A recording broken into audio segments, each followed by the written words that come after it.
Looking to improve your skills? Please like and subscribe to our YouTube channel and visit our website jujitsupedia.com for thousands of videos in judo, jiu-jitsu, and wrestling, all levels beginner to advanced.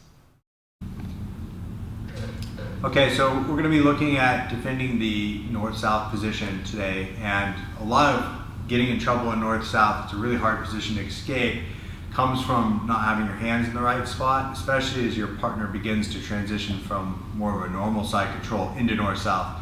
And a lot of times you're framing on the hips, and as your partner starts walking around, you continue to maintain that frame, and your arms get drawn over your head, and that's the trouble, because then your partner can start separating your arms and pinning you in north-south, which is a really tough place to get out. You'll find yourself primarily in threat with kimuras, north-south choke, and paper cutter chokes. So what I want to do is, as my partner, I know they're starting to transition to north-south because they start switching their arms from a normal position over the head. And as they start making the move north-south, my arms need to come in towards my body so that my elbows are really tight to my body here, and my hands are directly like blades by my neck. So there's no grips that can go around my neck, so there's no north-south choke, and it'll be very difficult to get paper cutter choke because your forearms are in. Okay, if your hands are out anywhere in this area, your neck will get wrapped, and your arm will get trapped because your partner will pin their arm inside. So we'll look at that right now. Okay, so I'm in a pretty typical side control position now. When north-south transitions happen, usually this arm here will switch over first, and then the other arm will come around. Now right then, I'm already pummeling this hand inside. And then my other elbow is going to draw in too. So when Danielle walks around, you see how my forearms are on the inside here.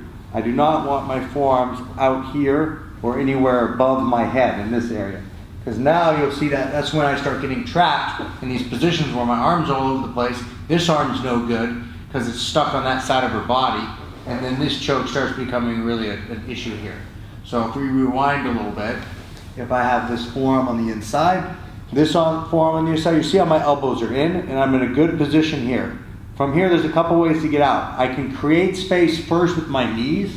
I start bringing my knees in and kind of connecting my knees and my elbows. From here, I use this hand. If my head's on this side, I can start pivoting. And from here, I can look to start getting my guard back, or if my partner starts moving that way, I can start coming up on leg grabs, going for double legs or single legs from here. So you will have to have some wrestling skills, because a lot of times you're going to have to come up on a single leg here. And if your single leg and your wrestling skills are a weakness, you're going to get constantly in trouble in this position. So you also need to get better at wrestling to be able to escape that kind of position. Okay, so I'm in traditional side control, and as I start feeling this arm coming over, I'm going to catch on this side with my hand. Okay, so my arm doesn't get stuck over here, I pummel it in.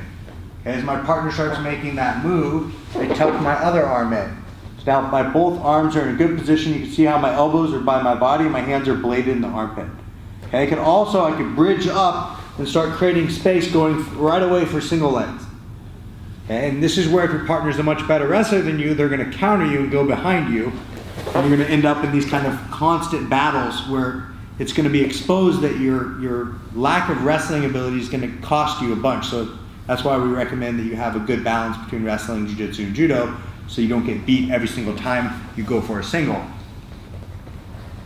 So in that same position, okay, when I bring my knees in, I can use the gi. If I have a gi, I can hold on to the gi here, and I can start pivoting myself away. So you can see how I can start turning and pivoting. Once I start pivoting, I can block the hip, and I can start bringing my leg to the inside.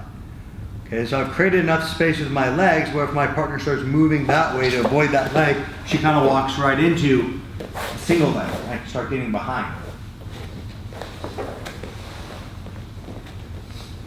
Okay, so now let's look at if you do get caught in a paper cutter choke, how to escape.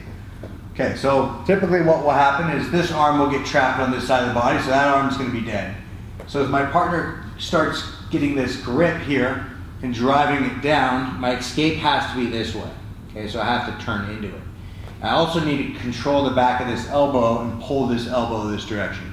And they're going to sprawl all their weight on that leg. So when that leg sprawls back, this elbow is going to get heavy. So you have to start reacting pretty quickly.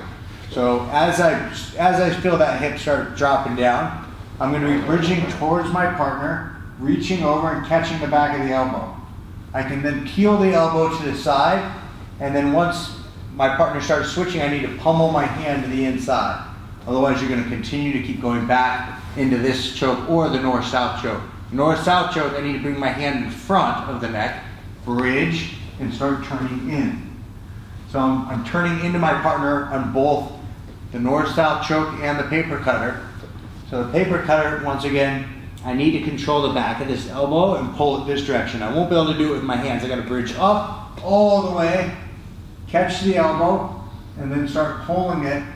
Once I pull it to the ground, I can pummel my hand back inside. Now I'm in a good defensive position. If I'm in north-south choke, okay, I need to get my forearms to the inside. So I start here, I start bridging and creating space, bringing my hand in, and then from here I can look to start moving into a single leg.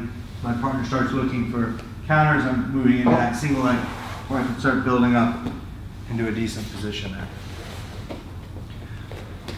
All right, you can cut it. Hope you guys enjoyed the video.